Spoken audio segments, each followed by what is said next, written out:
Eu queria perguntar ao senhor, até como foi secretário de Educação, uma dificuldade que acontece hoje. O professor, ele é de uma certa forma explorado pelo Estado e também pelos pais, ao meu ver, e eu queria a sua opinião sobre isso, que é a situação seguinte: o pai, ele hoje pensa que o professor é que deve fazer tudo com o seu filho, educar, dar bons modos, gerar. Eu sou do tempo que eu tinha que estudar o SPB, Educação Moral e Silva, cantar o hino nacional em pé, lá na Vila Nova, lá em Londrina, antes de entrar na sala de aula. E meus pais me davam uma linha, me deram uma linha de vida. E hoje, aqui, a gente sente que os pais de hoje, eles estão preocupados com outras situações e empurram tudo para o professor. Qual é a verdadeira função do professor, do ensinante, como o senhor às vezes diz? Muita gente confunde educação com escolarização. Educação é a formação de uma pessoa. Escolarização é um pedaço da educação. O que nós, professores e professores, fazemos é escolarização.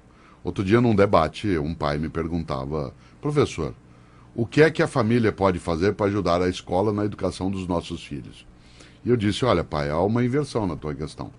Não é a família que ajuda a escola na educação dos teus filhos, é o contrário. É a escola que ajuda a tua família na educação dos teus filhos, fazendo escolarização. Você tem uma, duas crianças, e os tem durante 24 horas por dia, espera até o fim da tua vida. Nós as temos 30, 40 numa sala de aula durante 4 horas. Se você supõe que tendo só duas, né, você tem dificuldade de fazer, imagine se nós, né, com um conjunto de crianças, conseguiríamos substituir o que é a tarefa da família. Por isso, assim como hoje tem o personal trainer, assim como tem o personal stylist, para ajudar a pessoa a se vestir, alguns acham que tem personal father e personal mother. Isto é, gente que substitui o pai e a mãe nisso. Não. A tarefa de educação dos filhos é da família em primeiro lugar e do poder público de forma secundária. A escola faz escolarização. Por isso, se a família não cumpre aquilo que ela precisa cumprir, a escola não dará conta. E não adianta entregar. Claro que também não adianta a escola dizer o que eu posso fazer. É preciso fazer uma parceria com as famílias, de modo a também formar os pais. Porque uma parcela dos pais está perdida. Ela não sabe o que tem. Ela vive uma situação de submissão com os filhos. Te dou um exemplo banal. Aliás, eu falava isso hoje, num comentário na rádio, ao vivo em São Paulo, pelo telefone. Você imagine, quando eu era menino, e eu não estou querendo falar do passado para voltar a ele, mas ter algumas referências. Quando eu era menino, que eu chegava num restaurante, né, com o pai e a mãe, meu pai dizia assim: Mário, sente-se. Essa era a frase. E eu sentava. Qual é a frase hoje do pai e da mãe? Filhinho, onde você quer sentar? O que você quer comer? O que você quer assistir? Você deixa a escolha para o filho. Isto é, você oferece a uma criança de 8, 9 anos, em nome de um carinho, algo que a deseduca. É óbvio que eu sou avesso, contrário a espancamento, a bater, mas não sou contrário de maneira alguma a uma educação que seja firme. Eu nunca, meus filhos, eu bati neles, mas todas as vezes eu fui firme. Ser firme não é espancar. Tem que saber dizer não, né? É a fala, é a autoridade, é colocar a mão no ombro com delicadeza, mas com firmeza, para a criança sentir a pressão, sem machucar, mas sentir a pressão.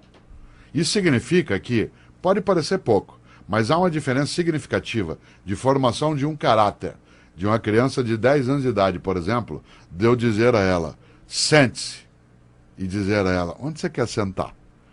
Só o modo de eu dizer a segunda frase, que parece carinhosa, ela não é carinhosa, ela é acovardada. Onde você quer sentar? O que você quer comer? Você não quer estudar um pouquinho? Brecha, né, professor? Claro. Resultado, sabe qual é a consequência? Parte dessas crianças é formada em famílias que não têm autoridade sobre ela, a criança dorme na hora que ela quer, come o que ela deseja, ela sai ou vê o programa que ela quiser, ou rádio, seja o que for. Onde ela vai encontrar um obstáculo a essa falta de limite? Na escola. Quando ela entra na sala de aula, nós falamos assim: cadê o material? Fez a tarefa? Cadê? Guarda esse telefone, joga fora esse chiclete. Sabe o que eles fazem? Parte para cima de nós. Nós nunca tivemos tantos casos de violência de aluno contra professor quanto que nós estamos tendo atualmente. Por quê? Porque nós somos o primeiro adulto no dia a dia de algumas crianças que decide exercer sobre ela a autoridade. A autoridade não é autoritarismo. A autoridade é a responsabilidade com o mando. Essa autoridade tem que ser exercida. Resultado, você sabe que tem pai ou mãe que vem até a escola pública ou privada reclamar conosco porque nós demos falta para um menino que não foi. Aliás, a pergunta já me foi feita várias vezes na vida. O senhor reprova por falta? Eu falo, jamais. Quem se reprova por falta é quem falta. Eu só dou falta para quem falta. Sim. Como eu só dou falta para quem falta e quem faltou não fui eu nunca reprovei por falta. Tem pai ou mãe que vai lá e reclama que a gente dá tarefa pro aluno. Nós estamos formando, e isso precisa cuidado, nós estamos formando uma geração um pouco mais fraca, que não pega no serviço. Né? A gente está formando gente, como a gente diz no interior, que não pega no breu. Mas aí é proibido trabalhar com 14 anos. Eu comecei a trabalhar, meu primeiro registro em carteira foi com 14 anos. Eu tenho 35 anos de carteira assinada. Já 36. E com 14 anos eu já trabalhava, mas trabalhava desde os 9, vendendo doce, entregando doce. É que é diferente. Por exemplo, a lei permite que você tenha o trabalho como menor aprendiz, e se há uma empresa familiar, que é o caso de muitos lugares no Paraná, em Santa Catarina, no Rio Grande, aí você tem autorização, desde que você não se ausente da escola. Isso. No teu caso, o trabalho não obrigatoriamente te impedia de ir à escola. Não. Mas no nosso país, essa legislação que impede o trabalho infantil, ela serviu porque milhares de crianças ficaram fora da escola porque precisavam trabalhar. Nesse sentido, a você não prejudicou. Eu não tenho dúvida de que uma criança... Eu estou até imaginando. O professor não me conhece.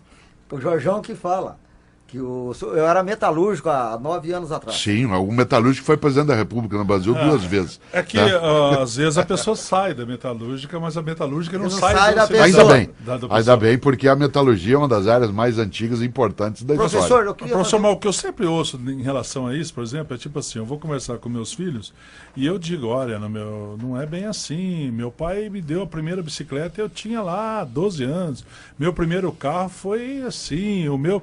Ah, pai, mas no seu tempo era diferente. Então. O que é diferente? O diferente não. No seu tempo, teu pai era diferente. Meu pai era diferente. O que ele precisa pensar é que a frase assim, meu avô era diferente e meu pai está fraquejando. Claro. Professor, é uma pergunta que os pais se fazem quase que diariamente diante da falta de ética no nosso país e do